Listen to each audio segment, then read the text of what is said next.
Hello students, welcome to RBSC online classes. हम पढ़ रहे हैं क्लास 12th का चैप्टर नंबर 1 जिसका नाम है विद्युत आवेश तथा विद्युत क्षेत्र। ठीक है, पिछली क्लास में हमने बात कर ली थी कूलाम के नियम के अदिश रूप की और साथ ही हमने पढ़ा था परावैद्युतांक क्या होता है, निरपेक्ष विद्युतशीलता क्या होती है, निर्वात की विद्युतशीलता क्या होती है, सापेक्ष विद्युतशीलता क्या होती है, ये परावैद्युतांक और इसके मान और एसआई मात्रक वीमा, ये सभी बातें हमने पिछले लेक्चर में पढ़ ली थी। तो अभी तक जिन्होंने पिछला लेक्चर नहीं पढ़ा तो पहले वो पढ़ लेना, ठीक है। और आज के लेक्चर में हम बात करेंगे कूलाम के नियम के सदिश रूप की, ठीक है। तो vector form of Coulomb's law आज के लेक्चर में हम बात करने वाले हैं। उसके बाद कूलाम के नियम के लिए अध्यारोपण का सिद्धांत भी हम आज की लेक्चर में पढ़ेंगे। तो बहुत ही आसान टॉपिक है, बिल्कुल फोकस से समझना, अच्छी तरह बात समझना। तो देखिए स्टार्ट करते हैं। तो टॉपिक का नाम है कूलाम के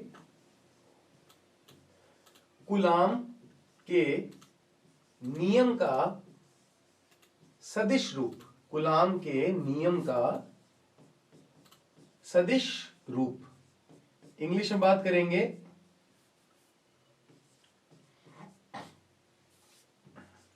vector form of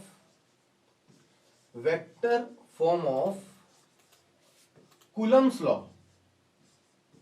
vector form of Coulomb's law, coulomb के नियम का सदिश रूप। ओके,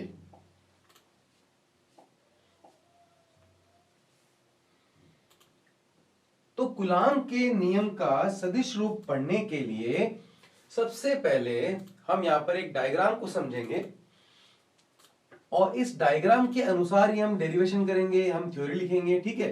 तो यहां बनाते हैं सबसे पहले एक्स अक्ष और यहां बनाते हैं वाई अक्ष और ये हो गया हमारा मूल बिंदु, ठीक है भाई।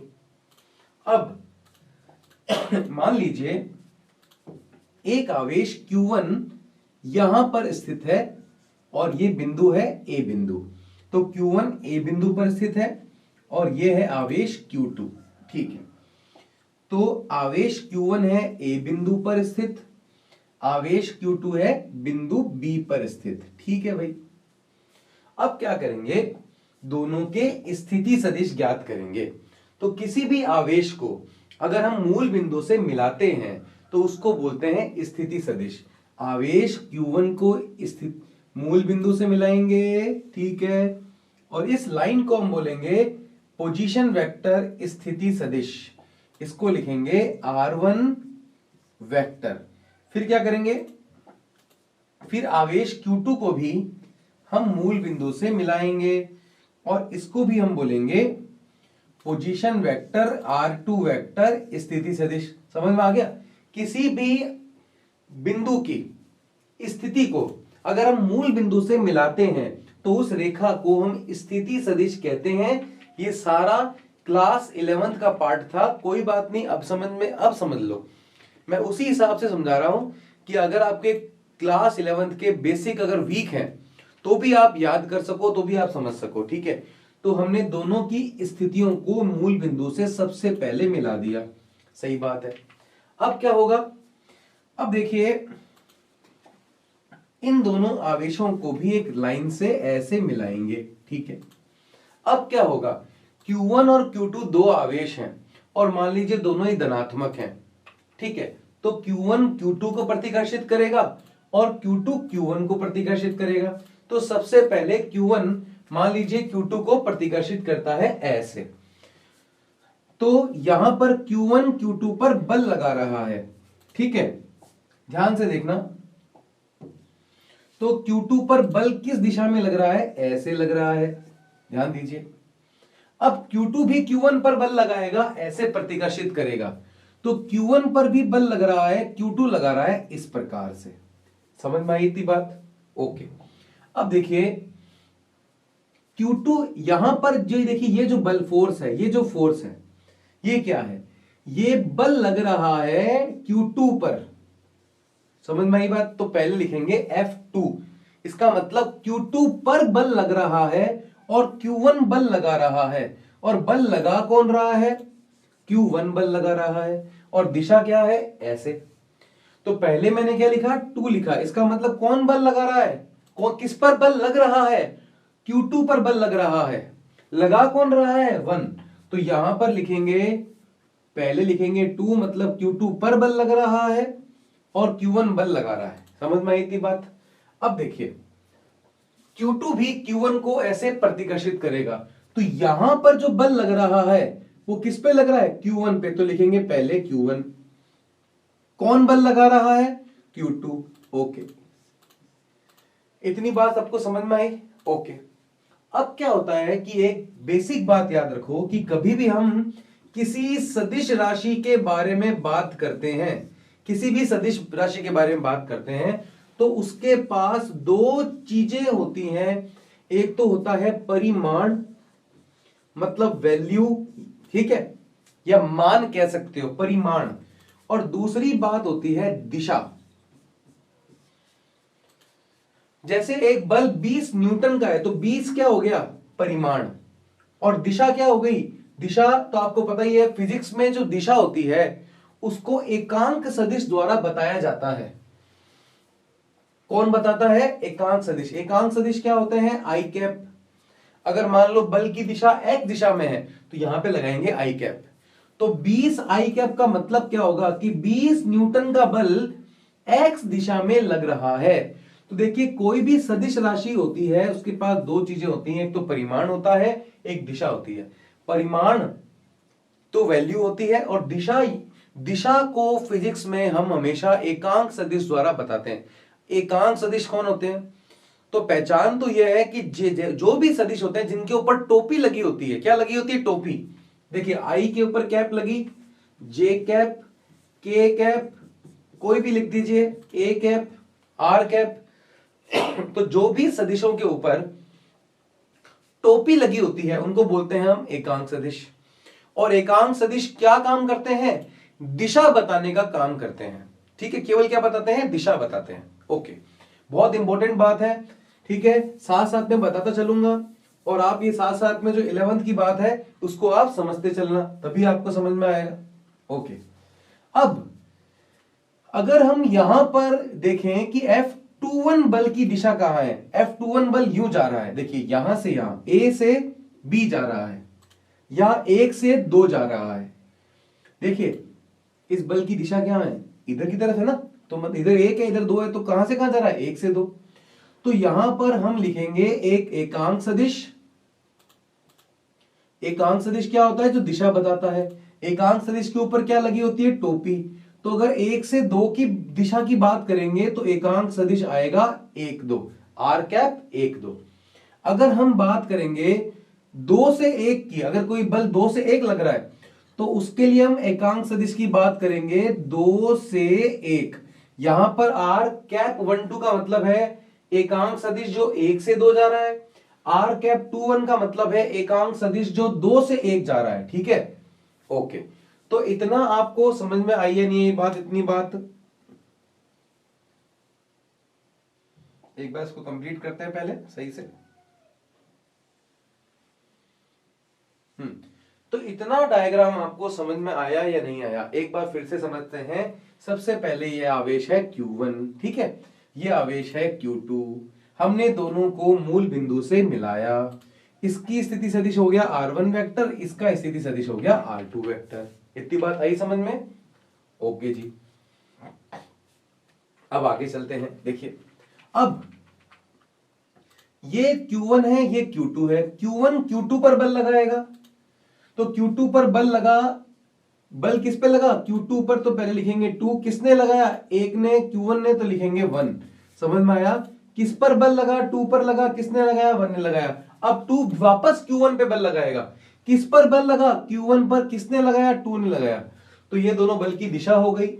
अब मैंने बताया था कि दिशा बताने के लिए हमारी फिजिक्स में एकांक सदिश यूज होते हैं।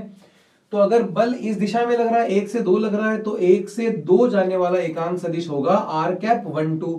2 से 1 जाने वाला एकांक सदिश होगा आर कैप 2 1। तो ये डायग्राम था, उम्मीद करता हूं डायग्राम समझ में आ गया होगा। तो यहां पर लिखेंगे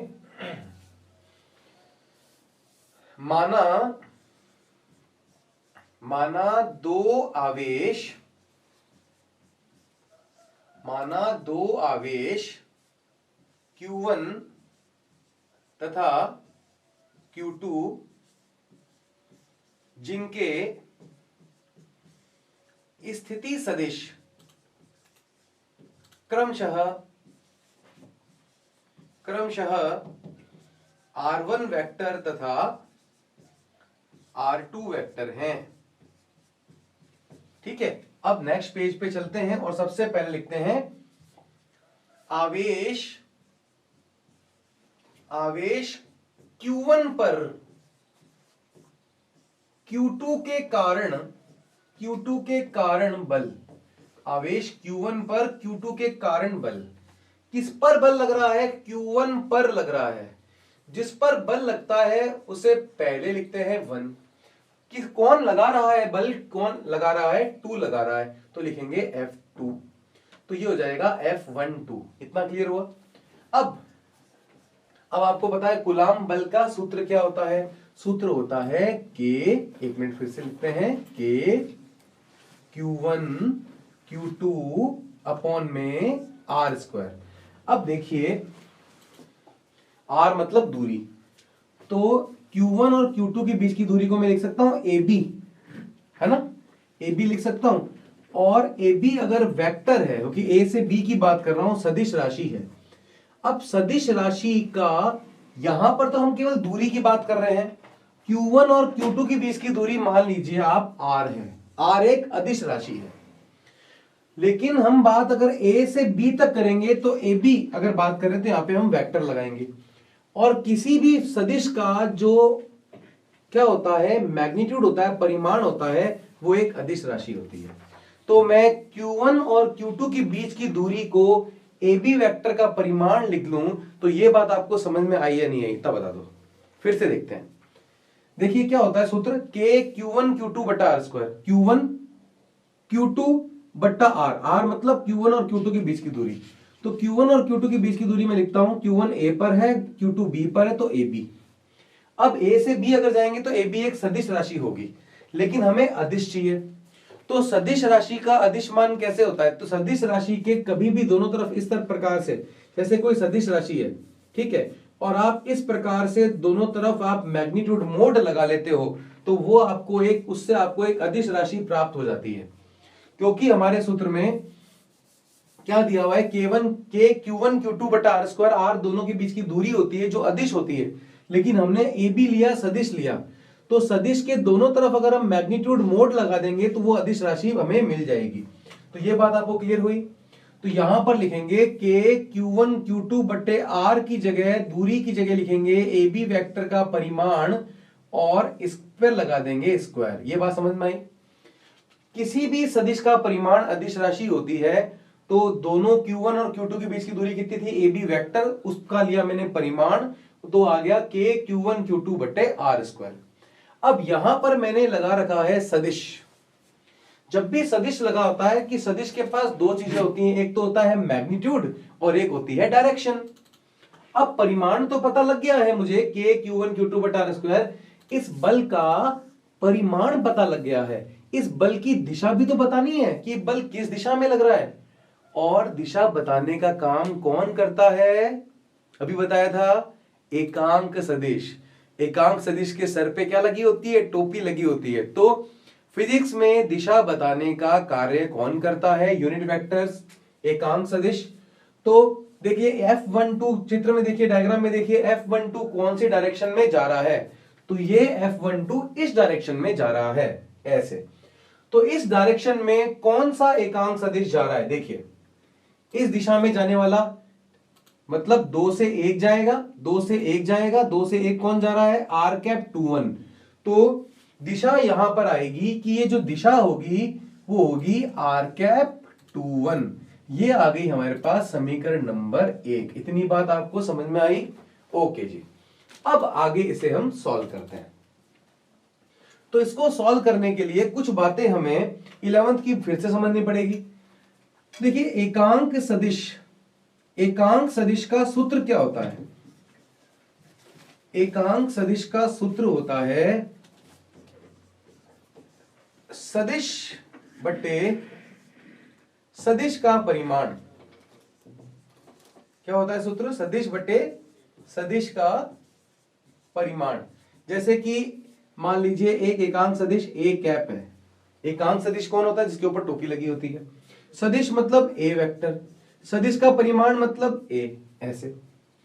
तो उसी प्रकार से यहां पर देखिए ये भी एकांक सदिश है। कौन है एकांक सदिश हमारा? R cap 2 1।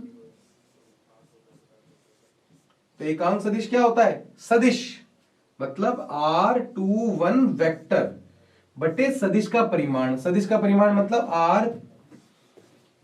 R21 वेक्टर का परिमाण।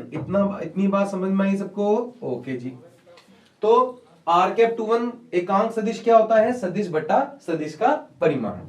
तो अब सबसे पहले हम यहां पर वैल्यू पुट कर देते हैं समीकरण नंबर 1 में। तो लिखते हैं समीकरण 1 में मान रखने पर, तो या यहीं पे लिख देते हैं अगला स्टेप। क्या लिख देंगे?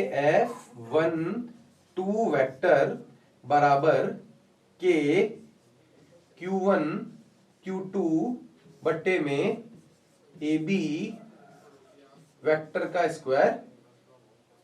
यहां पे लिख देंगे R वेक्टर, क्या लिख देंगे? 2 1। ठीक है, सदिश बटे सदिश का परिमाण। सदिश का परिमाण क्या हो जाएगा? R21 वेक्टर का मोड। इतनी बात आपको समझ में आई? ओके। ये आ गई हमारे पास समीकरण नंबर 2। या इसी को एक ले लेते हैं, इसकी जरूरत नहीं क्योंकि हमने इसके नीचे ये स्टेप लिख दिया तो जरूरत नहीं है। ओके। अब हम फिर से डायग्राम को देखते हैं और एक बहुत महत्वपूर्ण बात करते हैं। बहुत ही महत्वपूर्ण बात। क्या बात करते हैं? देखिए, कभी भी हम पढ़ते थे सदिश योग का त्रिभुज नियम। क्या पढ़ते थे 11वीं क्लास में? सदिश योग का त्रिभुज नियम पढ़ते थे। उसमें क्या होता था? देखिए, सदिश योग का त्रिभुज नियम क्या होता था? देखिए, ये 11th की क्लास है, मैं साथ में आपको 11th का बेसिक भी पढ़ाता चलूंगा। तो जैसे एक त्रिभुज है इस प्रकार से, इसमें ये है ए वेक्टर, मान लीजिए ये है बी वेक्टर और ये है आपका आर वेक्टर। ठीक है। अब क्या होता है, जो किसी भी त्रिभुज में जो सदिश एक ही क्रम में होते हैं उनको जोड़ते हैं और विपरीत क्रम वाले को बराबर में रखते हैं। तो देखिए ए और बी दोनों एक ही क्रम में हैं, तो इनको हमने क्या किया? जोड़ लिया। और विपरीत क्रम वाले को हमने क्या लिख दिया? बराबर में लिख दिया। तो ये रफ वर्क है और ये हमने 11वीं क्लास में पढ़ा था। इसको बोलते हैं सदिश योग का त्रिभुज नियम, triangle law of vector addition. ठीक है।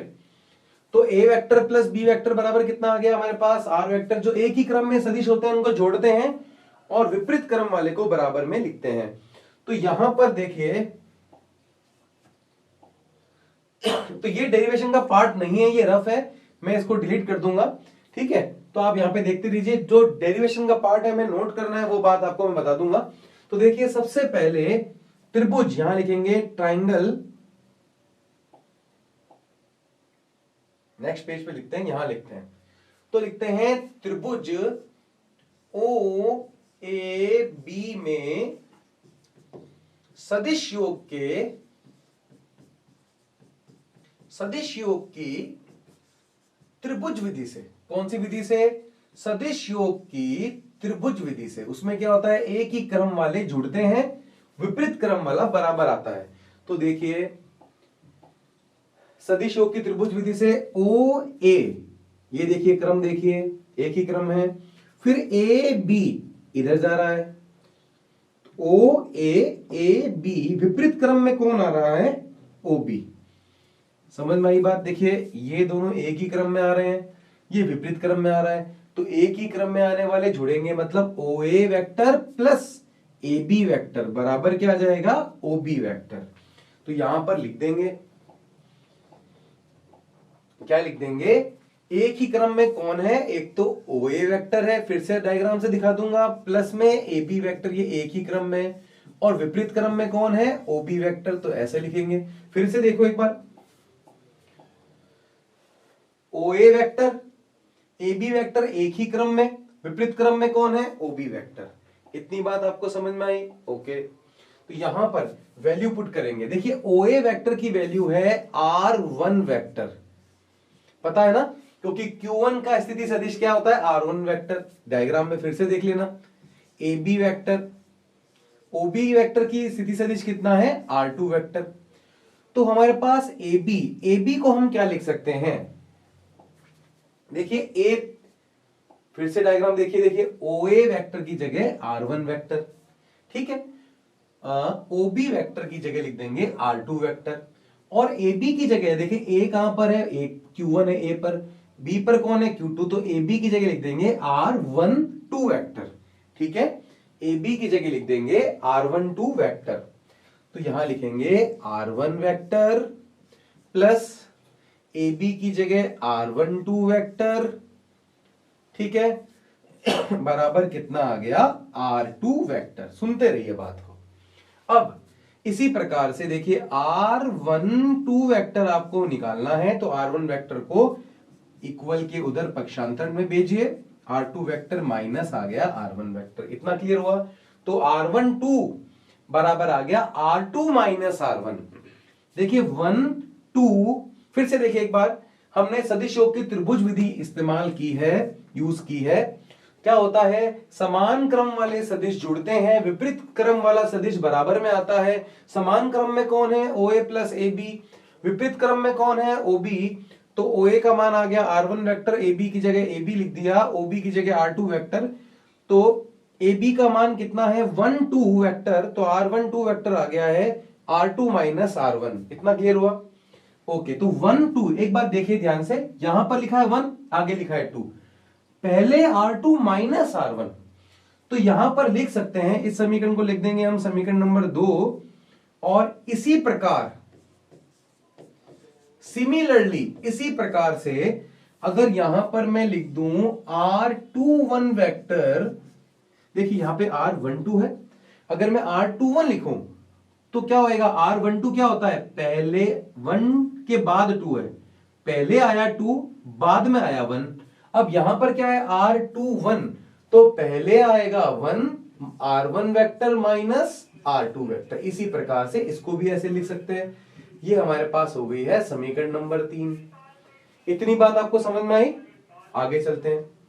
ओके जी, देखिए अब क्या करेंगे, यहां पर हमारे पास एक बात आप ध्यान दीजिए, ठीक, डायग्राम में अगर मैं A से B जाऊं कुछ दूरी तय करूं और B से A जाऊं कुछ दूरी तय करूं, तो क्या दोनों की दूरी बराबर नहीं होगी। फिर से देखिए, मैं A से B जा रहा हूं, मान लीजिए 2 मीटर दूरी है, और B से A जाऊंगा तो वापस क्या होगी, 2 मीटर। इसका मतलब A से B जाऊं चाहे B से A जाऊं, दोनों की वैल्यू क्या होगी, इक्वल होगी। इसका मतलब क्या है, इसका मतलब यह है कि R A से 2 मतलब एक, A से B मतलब A पर है 1, B पर है 2, और इसका परिमाण ज्ञात कर लूं, और B से 1 जाऊं, इसका मतलब B पे क्या है, Q2, A पे क्या है, Q1, और इसका परिमाण, तो दोनों का परिमाण बराबर होगा ना, चाहे A से B जाऊं चाहे B से A जाऊं। तो R12 वेक्टर और R21 वेक्टर दोनों बराबर हैं, और इसको ही हम AB वेक्टर का परिमाण लिख सकते हैं। तो ये बात आपको क्लियर हो जानी चाहिए। इतनी बात आपको क्लियर हुई। अब ये वैल्यूज हम रखेंगे समीकरण नंबर हमारी 1 में। तो समीकरण नंबर 1 को हम अब आगे सॉल्व करते हैं। तो फिर से लिखेंगे, तो यहां पे लिखेंगे समीकरण नंबर 1 से, यहां से स्टार्ट करते हैं। समीकरण 1 से, अब क्या थी समीकरण 1, फिर से देखिए, F12 K Q1 Q2 R21, okay, इस प्रकार से थी। तो यहां पे लिख देते हैं F12 वेक्टर, ओके जी। तो यहां पर लिखते हैं F12 वेक्टर, यहां लिखेंगे K Q1 Q2, यहां आया था हमारे पास R21 वेक्टर, यहां पर आया था हमारे पास AB वेक्टर के मोड का स्क्वायर, और यहां पर आया था हमारे पास मोड में R21 वेक्टर। तो अभी अपन ने यह बात पढ़ ली है कि A से B जाऊं उसका परिमाण या B से A जाऊं उसका परिमाण बराबर है। तो यहां पर मैं लिख सकता हूं कि AB वेक्टर का परिमाण R21 वेक्टर के परिमाण के बराबर होगा, क्योंकि A से B जाओ चाहे B से A जाओ बात एक ही है, परिमाण समान होगा। अब यहां पर क्या करूंगा, देखिए K Q1 Q2 R21 का वेक्टर अपॉन में इसका स्क्वायर है, इसकी जगह क्या लिख सकता हूं R21, तो यहां लिख दूंगा R21 वेक्टर के मोड का स्क्वायर, और गुणा में कौन है, गुणा में है, मल्टीप्लाई में है R21 वेक्टर का मोड। तो देखिए स्क्वायर को इससे गुणा करेंगे तो घात कितनी हो जाएगी 3, पावर कितनी आ जाएगी क्यूब, तो आर स्क्वायर को आर से मल्टीप्लाई करूंगा कितना आ जाएगा आर क्यूब। तो अगला स्टेप देखिए, नेक्स्ट स्टेप है F12 वेक्टर बराबर के Q1 Q2, यहां पर आ गया है हमारे पास R21 वेक्टर, और यहां पर आ गया है R21 वेक्टर का होल क्यूब। तो इसे अब अगले स्टेप में किस प्रकार से लिख सकते हैं, देखिए यहां लिखेंगे F12 वेक्टर, यहां लिखेंगे K Q1 Q2, और R21 वेक्टर को क्या लिख सकते हैं, R1 vector minus R2 vector, ठीक है। R21 को क्या लिख सकते हैं, R1 vector minus R2 vector. ये आ गया हमारे पास सदिश के नियम का, कूलाम के नियम का सदिश रूप। एक बार फिर से देख लीजिए कि मैंने R21 को R1 माइनस R2 कैसे लिखा। तो यहां पे देखिए R21 को R1 माइनस R2, ये बात क्लियर हुई, R12 को या R21 को R1 माइनस R2, ठीक है, okay. R1 minus R2 R21 की जगह मैंने वैल्यू पुट कर दी। फिर से एक बार देखिए, यहां तक की बात समझिए, फिर आगे चलते हैं। एक बार फिर से देखिए ये जो पार्ट है ये मैंने आपको केवल रफ वर्क है, ये डेरिवेशन का पार्ट नहीं है, तो यहां पे लिख देता हूं रफ, ठीक है, ये आपको नोट नहीं करना है। तो सबसे पहले क्या करना है, डायग्राम सबको समझ में आ गया, मैंने 2 बार समझा दिया है।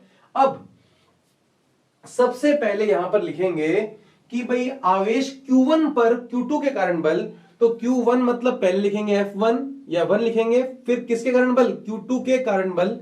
तो फॉर्म सूत्र क्या होता है, अब बल के ऊपर सदिश लगा है तो बल का परिमाण भी बताना पड़ेगा, बल की दिशा भी बतानी पड़ेगी।